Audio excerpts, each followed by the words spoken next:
All right, so I was able to get back home from UAE, Dubai yesterday, and I want to share my point of view of the things that are happening there and share my experience getting back home and overall my lovely vacation in Dubai. So, I was supposed to have a flight back home on Wednesday, March 4, which got delayed, which got canceled. I rescheduled for Friday, March 6. It got canceled. I rescheduled for Tuesday, March 10.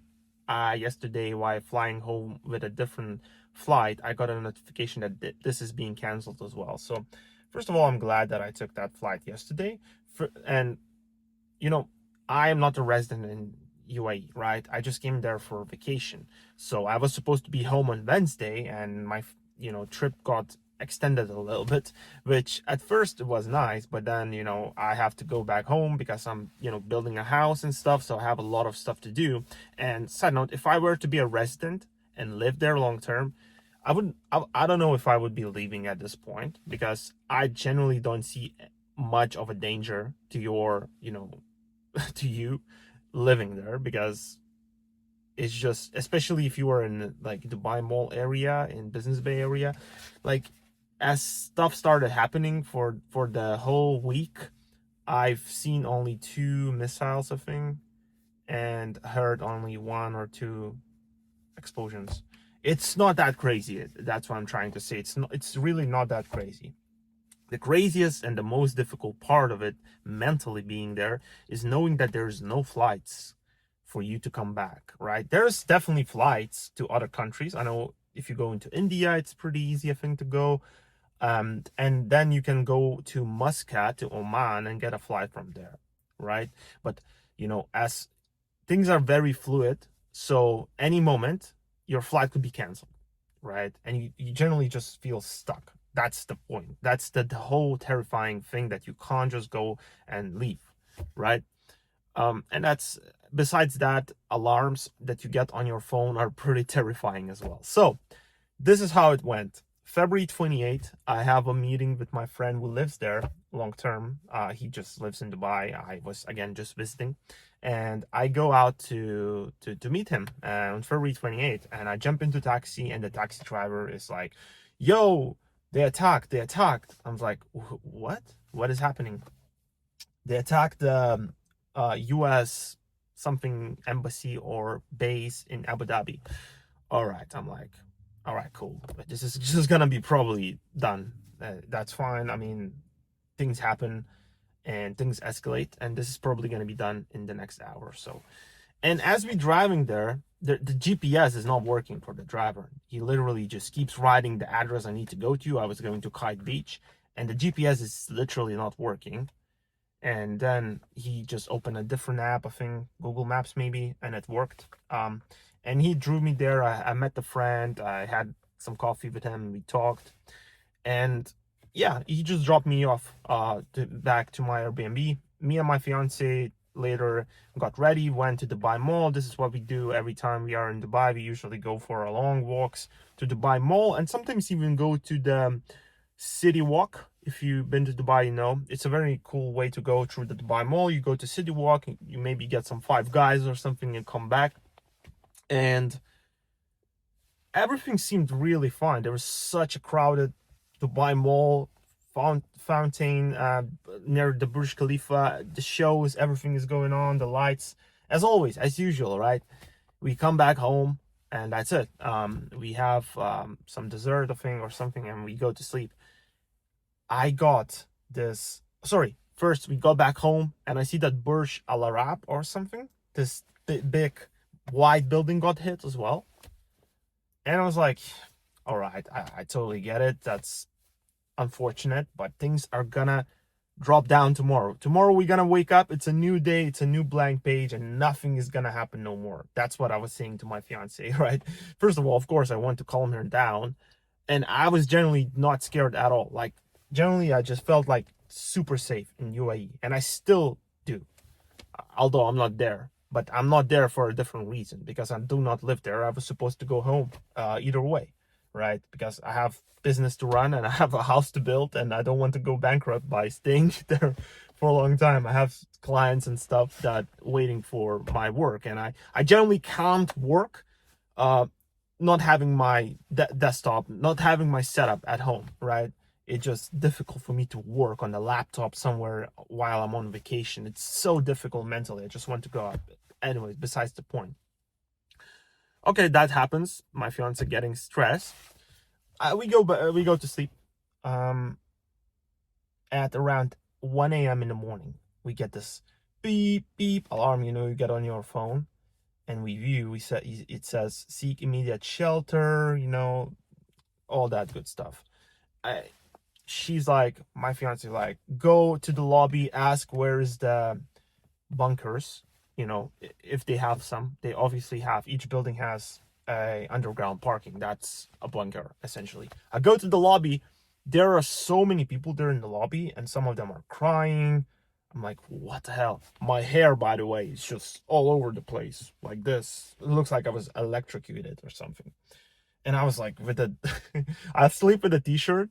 So I went with that same t-shirt I slept with, and I just put up some pants with some, I don't know, like I was looking like a clown pretty much. I went there and I was like a clown. Yo guys, what is happening? I was like, some people are crying. I'm like, is this serious or what? I go back. I'm so pissed that I just ruined my sleep. I know that I'm not gonna get good sleep no more, and tomorrow is gonna be ruined anyway. And I wake up, I go to sleep. I wake up about 4 hours later. I open Dubai News and I see that airport got interception all over it. I think it got hit as well. I didn't tell this to my fiance. I didn't want to wake her up and tell it because I didn't want her to be more scared. But obviously she found out right away. She woke up. She just opened Dubai News.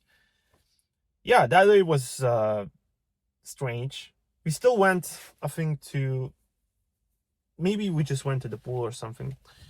And things kept happening. If you follow the news, you probably see things just kept escalating, happening, calming down, escalating again. It felt like at the night, things start happening. The days are very calm. I generally didn't see any difference. Like, you could order coffee, food, groceries to your house the same way as you would do, right? Amazing people of work in Talabat, Kareem. Shout out to you guys. You just keep, I don't know how you do it. Like, you order coffee, it's 20-30 minutes, you have coffee, and it's almost the same price as you pay at the cafe, right? So I always ordered Starbucks. It's literally you pay 2 dirhams more, I think, or 4 dirhams more. Besides the point, the things kept happening. Our flight is delayed. Our flight is canceled for Wednesday. All right, we reschedule. We keep tanning. We keep getting some sun. We going out and stuff. It's calm. We don't see it much, right, in Business Bay. We hear some, aircrafts going around. It's funny, like there's so many memes where people become experts in sounds now in Dubai when you can literally detect, is it a Lamborghini, is it a missile, or is it a aircraft going or something, or is it a drone or something. So you really became an expert in those things, because every time you hear something outside, you're like, now you're paying extremely cautious attention what it could be. But again, we didn't see much there living in Business Bay, and we felt safe. Like, generally I felt safe. I generally didn't felt like my life is under the threat or something, because you have to look at this logically. You have to see how many deaths happened, I think, or how many incidents happened, and just look at the data, right? It's still very safe.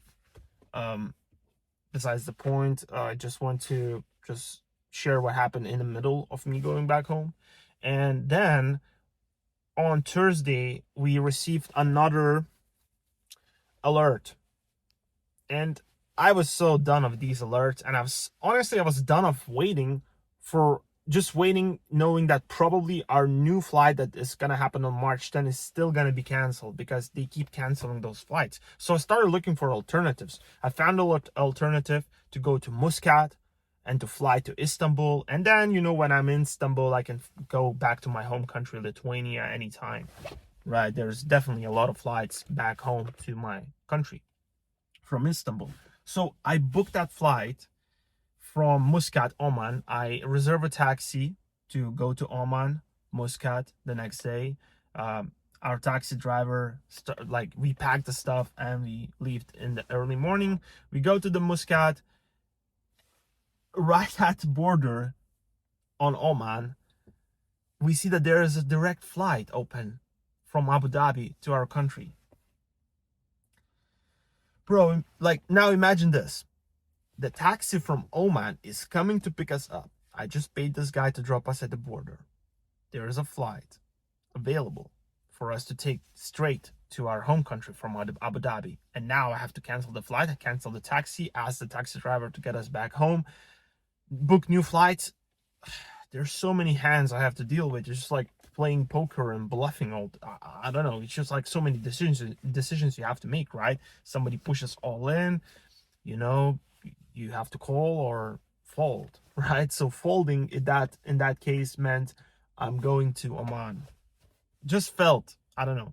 And my fiance has pretty good gut feeling, so we booked a flight from Abu Dhabi instead for tomorrow. And I canceled that flight from Oman, and the taxi driver drew us back. We had another night in Dubai. It was terrible.